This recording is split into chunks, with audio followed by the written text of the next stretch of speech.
لباس پہنو تو پرکشش پہنو. پرکشش کا یہ مطلب نہیں کہ آدھا جسم ننگا ہو اور آدھا جسم کورڈ ہو. شریعت کے دائرے میں رہتے ہوئے عورت ایسا لباس پہنے جو اس کے جسم کے اوپر پرکشش لگے. بے ڈھنگا لباس پہننا، ایسا لباس کہ جس کو دیکھ کر بندہ ذرا بھی متوجہ نہ ہو، یہ بھی اچھی عادت نہیں. بعض نیک بیویاں سادگی کے نام پر اپنے کپڑوں کی طرف سے بالکل ہی بے دھیان بن جاتی ہیں. ایسا نہیں کرنا چاہیے. خاوند جب بھی بیوی کی طرف دیکھتا ہے تو وہ اسے پرکشش دیکھنا چاہتا ہے، اور جب اس کی بیوی پرکشش نہیں ہوتی تو صاف ظاہر ہے کہ اس کو باہر بہت زیادہ پرکشش چیزیں نظر آ جاتی ہیں. تو جو گندگی اس کو باہر متوجہ کر سکتی ہے، کیا وہ اچھائی بن کر اس کو گھر میں متوجہ نہیں کر سکتی؟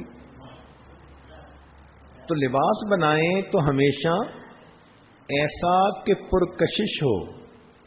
رسم رواج کو سامنے نہ رکھیں، بلکہ اس کو سامنے رکھیں کہ یہ لباس میرے جسم کو پرکشش دکھائے، میرے جسم پر پہنا ہوا خاوند کو پسند آ جائے. یہ الگ بات ہے کہ کچھ ایسی خوش نصیب عورتیں ہوتی ہیں کہ کپڑے کے پہننے سے ان کے حسن میں اضافہ نہیں ہوتا، بلکہ وہ جو کپڑے پہن لیتی ہیں ان کپڑوں کے حسن میں اضافہ ہو جاتا ہے. ان کے چہروں پہ معصومیت ہوتی ہے، ان کے چہروں پہ تقویٰ کا نور ہوتا ہے. پھر ان کا لباس جب وہ پہنتی ہیں تو وہ خود ہی خوبصورت نظر آنے لگ جاتا ہے. تو عورت کو چاہیے کہ دل کی معصومیت سے اپنے خاوند کا دل جیت لے.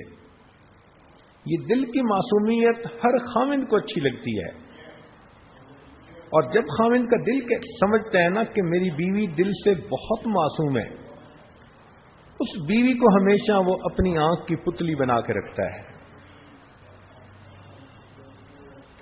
جھوٹی عورت، کینہ پرور عورت، دھوکہ دینے والی،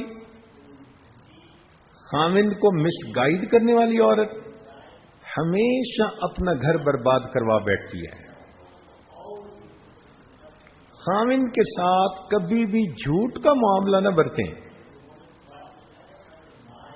جس بندے کے ساتھ کبھی 1-2 گھنٹے کے لیے ملاقات ہے اس کے سامنے تو جھوٹ چل جاتا ہے، اور جس کے ساتھ 24 گھنٹے کا واسطہ اس کے ساتھ جھوٹ نہیں چلتا. 1 نہیں تو 2، 2 نہیں تو 3، کبھی نہ کبھی تو جھوٹ کھل جاتا ہے.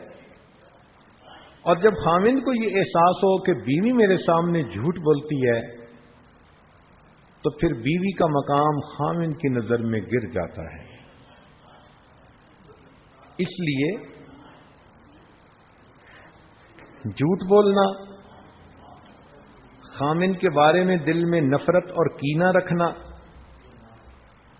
یہ عورت کی غلطیوں میں سے ایک بڑی غلطی. بلکہ جتنی نیک نیت آپ ہوں گی اس کا اثر آپ کے خاوند کے دل پر پڑے گا. یہ ہمیشہ ذہن میں رکھنا، لو بگیٹس لو. آپ کے دل میں خاوند کی عظمت ہوگی، پیار ہوگا، محبت ہوگی، خود بخود خاوند کے دل میں آپ کی محبت پیدا ہو جائے گی. چنانچہ ایک بادشاہ اپنے وزیر کے ساتھ جا رہا تھا. اس نے پوچھا اپنے وزیر سے کہ یہ جو کہتے ہیں دل کو دل سے راہ ہوتی ہے، اس کا کیا معنی ہے؟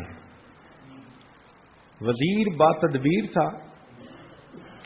اس نے کہا کہ بادشاہ سلامت، آپ کو یہ بات میں آنکھوں سے دکھا سکتا ہوں، مگر آپ ذرا کسی وقت نارمل کپڑے پہن کر میرے ساتھ چلیں. بادشاہ نے کہا بہت اچھا. چنانچہ ایک دن بادشاہ نے اپنا تاج رکھا، کپڑے رکھے شاہانہ، اور عام جو لوگ ہوتے ہیں ان جیسا لباس پہن لیا، اور وزیر کے ساتھ باہر محل سے نکل گیا۔ چلتے چلتے ایک بندہ آگے آ رہا تھا، تو وزیر نے بادشاہ سے پوچھا کہ بادشاہ سلامت، یہ کیسا آدمی ہے؟ اس نے کہا بے وقوف لگتا ہے، جاہل ہے، لگتا ہے کوئی تمیز ہی نہیں اس کو۔ اس نے کہا ٹھیک، آئیں ذرا اس بندے سے بھی سن لیں۔ وزیر اس بندے کے پاس گیا، سلام دعا کی، کہنے لگا سناؤ یار آج کل بادشاہ کیسا ہے ہمارا؟ اس نے کہا پتہ نہیں کہاں کا بے وقوف بادشاہ بن گیا، سمجھ ہی نہیں اس کو، وہ بادشاہ بننے کے لائق ہی نہیں ہے۔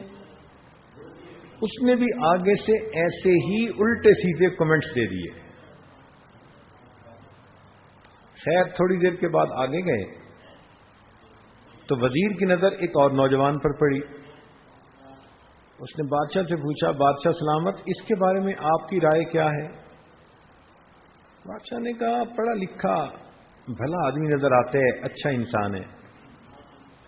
اس نے کہا آئیں اب ذرا اس سے پوچھتے ہیں۔ وزیر نے اس سے جا کے پوچھا سناؤ بھائی ہمارا بادشاہ کیسا؟ کہنے لگا یار بہت ہی سمجھدار ہے، اور اس نے تو رعایا کو بہت ہی خوش کر رکھا ہے، اور ہم لوگ تو بڑے لکی ہیں کہ ہمارا بادشاہ اس قدر ٹیلنٹڈ ہے۔ اب وزیر نے بادشاہ کو کہا کہ دیکھیں آپ کے دل میں دوسروں کے بارے میں جو خیالات آ رہے تھے، آپ کے بارے میں وہی خیالات دوسرے بندے کے دل میں آ رہے تھے۔ یہ ہے کہ دل کو دل سے راہ ہوتی ہے۔ آپ کے دل میں اگر دوسرے کے لیے محبت کے جذبات اٹھ رہے ہیں، پیار آ رہا ہے، تو یہ میسج اس کو آٹومیٹک پہنچ جاتا ہے، اور دوسرا دل اس میسج کو آٹومیٹک ریسیو کر لیتا ہے، اور اس بندے کے دل میں بھی اس کے بارے میں محبت اور پیار کے جذبات پیدا ہو جاتے ہیں۔ تو اپنے دل میں خاوند کے بارے میں ہمیشہ محبت رکھیں۔